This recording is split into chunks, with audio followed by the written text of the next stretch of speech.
Okay, day 82. This is part two. No Eric Braverman yet.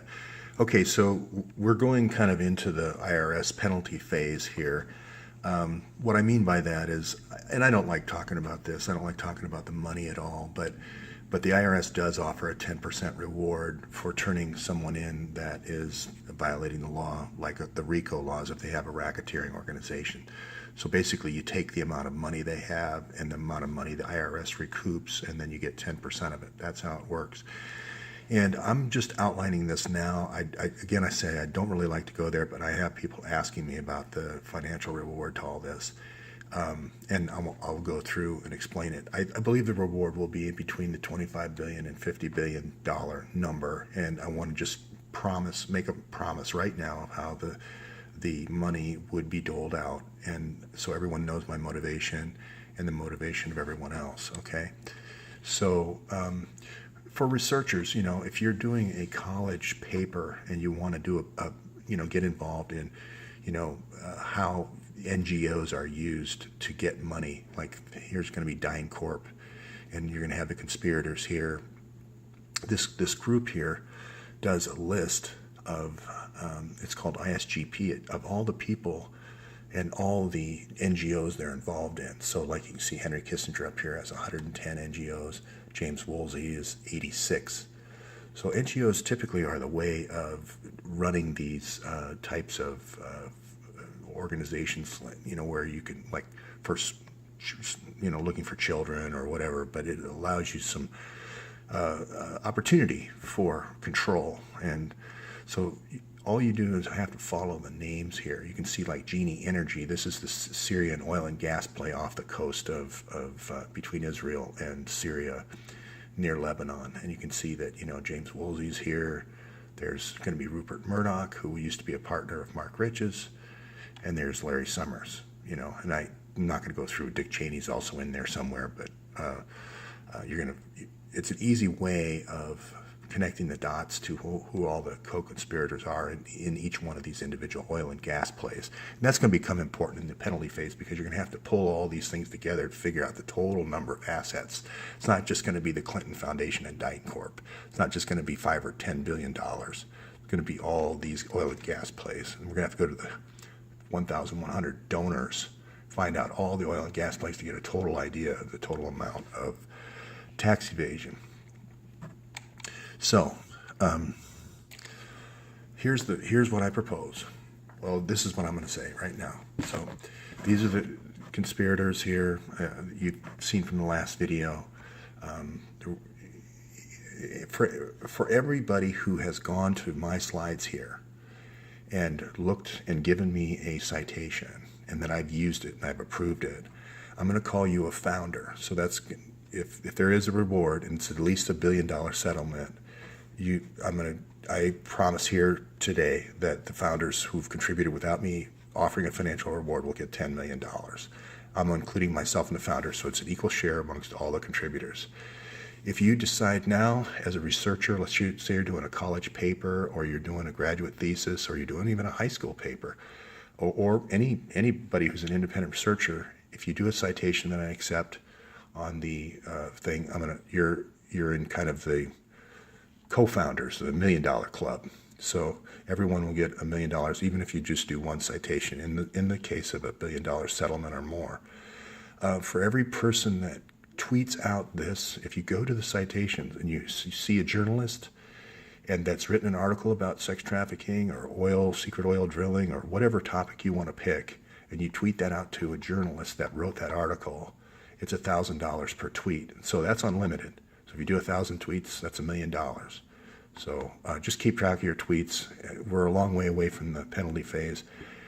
What I'm going to try to do is make sure that everybody involved is rewarded for their efforts. I know this shouldn't be a motivation. It should be the kids in Haiti and Kosovo and all these secret hospitals in Romania and secret orphanages in Syria. And that should be the reason why we're doing this. But just so everyone knows that I am not financially motivated. Everyone's saying, oh, you're Jewish, you're financially motivated, you're doing this for money. I'm not. I am going to ask for $100 million of this dollars, if it gets into the multiple billions, to be given to journalism endowments. And the first one I want to give an endowment to is Columbia, because they put out the Pulitzer, I should say, prize, and they need it more than anybody, because unfortunately, Columbia School of Journalism has fallen down since the days of Joseph Pulitzer. And then I'd like to give Indiana University a lot of money as well, and to various journalism schools. There's a good school down at Arizona, I can't remember, the Walter Cronkite School of Journalism. And so if you want to send to me any of the founders, any of the contributors, if you're a journalism student or if you're a current journalist, I want to know that as well, because I want to give an endowment, a matching endowment to your journalism school, okay? So that's really all this story is going to be about.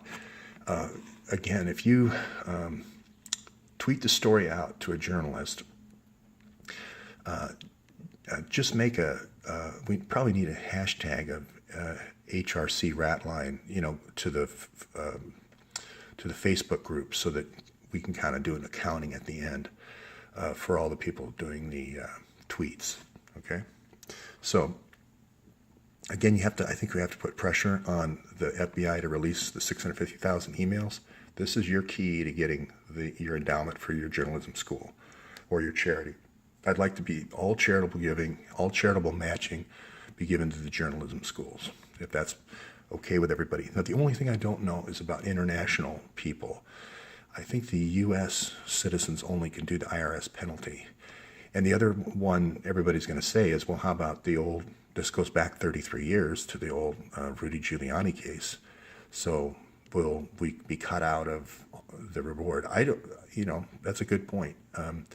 If that happened, then I would be happy, I guess, the fact that Rudy finally got credit for cracking the case 33 years ago. So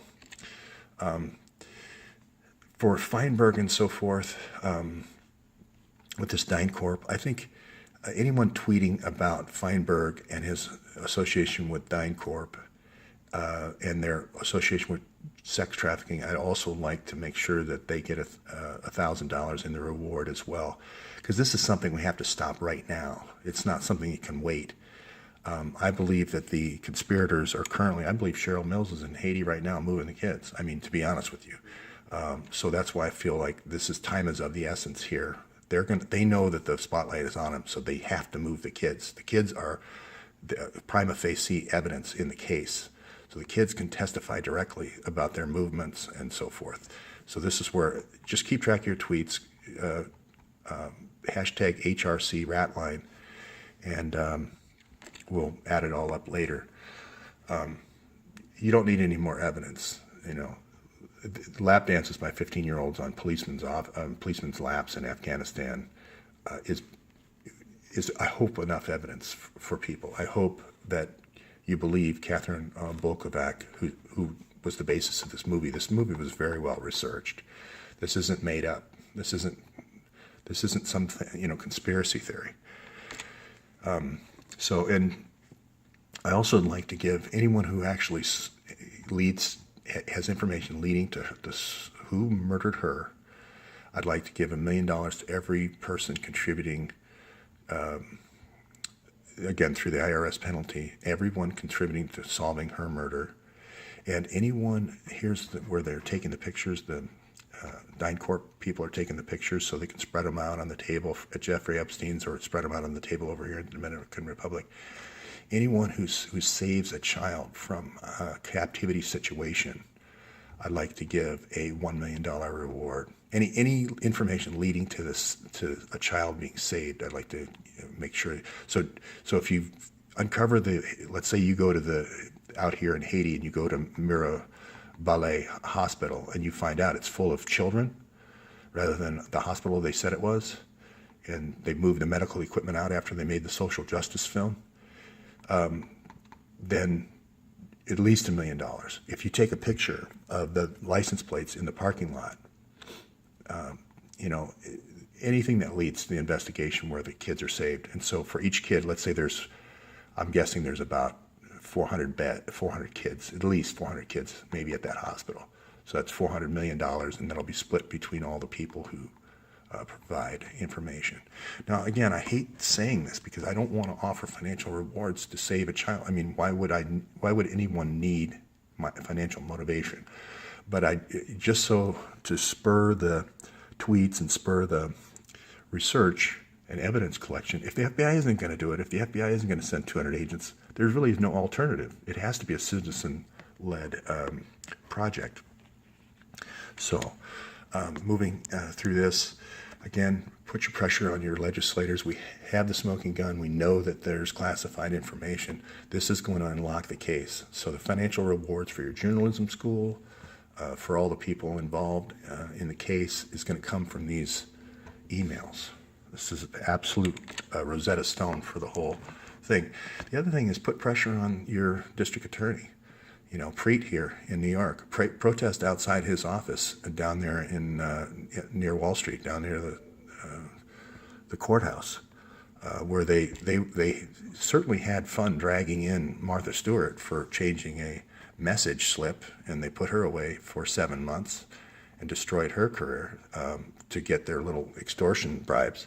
So let's put the heat on him a little bit. Protest outside him. Why not? Why are you not investigating the Clinton Foundation? Why are you looking over here at Time Magazine at the Time Life Building? The Time Life Building in New York is right next to the Clinton Foundation, I believe, on Fifth Avenue, I believe. So instead of walking in and getting your picture taken at Time, just walk one more building over and say, hey, I'd like to see all the cell phone records for everybody in the Clinton Foundation for the 19 conspirators. You should know how to do this, or at least McCabe should know how to do this and be able to process that evidence. It's not like the work already hasn't been done. The police chief here has already subpoenaed the cell phone records. They're already in your possession. You just need to get the cell phone records of the other 19 conspirators. So again, I am not guilty in the Espionage Act if I supply these 650,000 emails, or if I had a hand in turning over the 650,000 emails. Philippe Reines is the one who is guilty of that.